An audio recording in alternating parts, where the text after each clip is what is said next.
혹시 미국 반도체 ETF를 찾고 계신가요? 그러면 아마 코덱스, 미국 반도체랑 SMH 이 두 가지를 놓고 지금쯤 고민하고 계실 텐데요.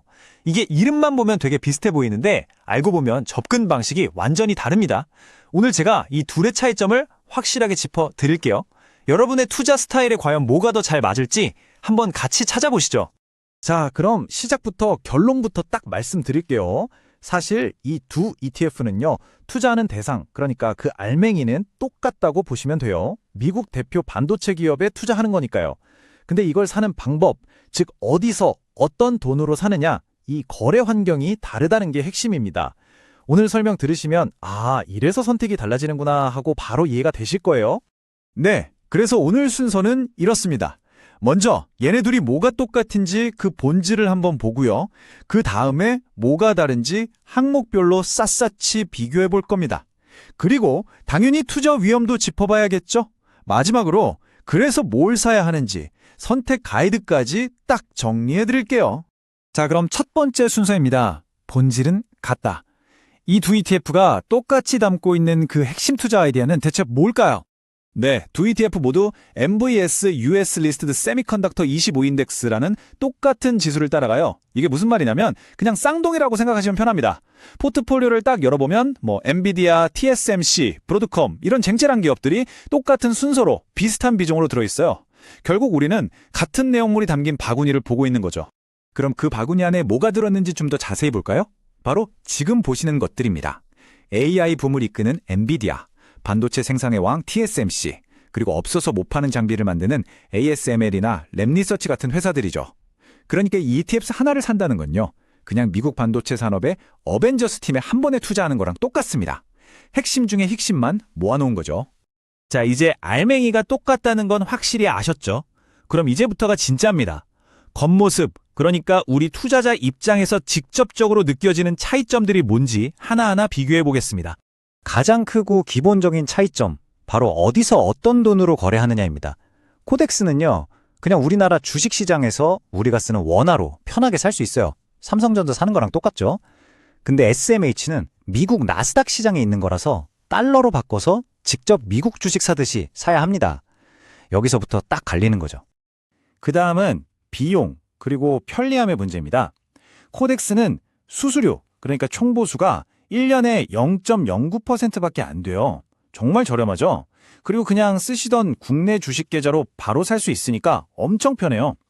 반면에 SMH는 보수가 0.35%로 좀 더 비싸고 아까 말씀드린 것처럼 미국 주식 계좌도 있어야 하고 환전도 해야 하는 번거로움이 있죠. 구조를 보면 이 차이가 더 명확해져요. SMH가 바로 그 원본 상품이고요. KODX는 그 원본을 한국 투자자들이 사기 쉽게 한번 포장한 재포장 상품, 전문 용어로는 레퍼드 ETF라고 생각하시면 돼요. 이게 왜 중요하냐면 재포장하는 과정에서 원본의 가치와 시장에서 거래되는 가격 사이에 약간의 틈이 생길 수 있기 때문입니다. 네, 방금 말씀드린 그 틈이 바로 괴리율이라는 겁니다. 이게 실제로 어떻게 나타나냐면요. 예를 들어 볼게요. 지난 4월 8일에 코덱스의 실제 내용물 가치, 즉 순자산 가치는 주당 41,186원 정도였어요. 근데 시장에서는 얼마에 거래됐냐? 41,985원, 무려 4.47%나 더 비싸게 거래가 된 거예요. 왜 이런 일이 생길까요? 미국 시장은 밤에 열리고 우린 낮에 거래하니까 시간 차이가 나고 또 우리나라 투자자들 사이에서 갑자기 인기가 많아지면 웃돈이 붙는 거죠. 이런 가격 왜곡 가능성이 코덱스의 약점이라고 할 수 있습니다. 자, 이제 KODX와 SMH의 차이점은 어느 정도 파악이 되셨을 텐데요. 그럼 이번에는 뭘 선택하든 공통적으로 안고 가야 할 위험은 없는지 살펴보겠습니다. 알맹이가 같으니까 당연히 리스크도 공유하겠죠. 우리가 주의해야 할 공통적인 위험, 크게 세 가지로 정리해 볼 수 있습니다. 첫 번째, 이건 반도체에 올인하는 투자라는 점. 반도체 업황이 안 좋으면 그대로 타격을 받겠죠. 두 번째, 소수 종목에 대한 의존도가 너무 높아요.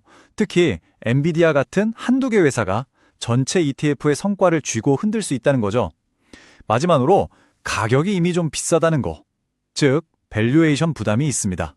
이 밸류에이션 부담, 숫자로 보면 더 와닿습니다. SMH의 주가 수익 비율, 즉 PE가 38.56배나 돼요. 이게 뭐냐면 이익 대비 주가가 거의 39배 가까이 높다는 뜻이거든요. 그만큼 앞으로 엄청나게 잘할 거야 라는 기대감이 가격에 꽉 차 있다는 거죠. 만약에 시장 기대만큼 성과가 안 나오면 실망도 그만큼 클 수 있고 주가도 크게 흔들릴 수 있다는 점을 꼭 기억해야 합니다. 자, 이제 장점, 단점, 그리고 공통적인 위험까지 모든 퍼즐 조각을 다 맞춰봤습니다.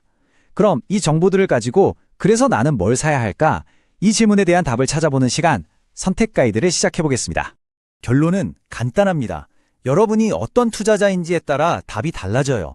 만약에 나는 환전하고 미국 주식 계좌 쓰는 거 번거로워, 그냥 국내 주식처럼 원화로 편하게 투자하고 싶어 라고 생각하신다면 고민할 필요 없이 KODX입니다. 반대로 나는 이미 미국 주식 투자하고 있고 약간의 프리미엄을 주고 사는 괴류율이 싫어, 원본 그대로의 가치로 투자하고 싶다 하시는 분들은 SMH가 정답이겠죠. 보셨듯이 KODX와 SMH 둘 중에 뭐가 무조건 더 좋다고 말할 수는 없어요. 이건 마치 서울에서 부산 갈 때 KTX를 탈 거냐 비행기를 탈 거냐의 문제랑 비슷합니다. 목적지는 같지만 가는 방법과 과정이 다른 거죠. 여러분의 투자 나침반은 지금 어디를 가리키고 있나요? 여러분의 상황에 맞는 가장 편안하고 합리적인 경로를 선택하시길 바랍니다.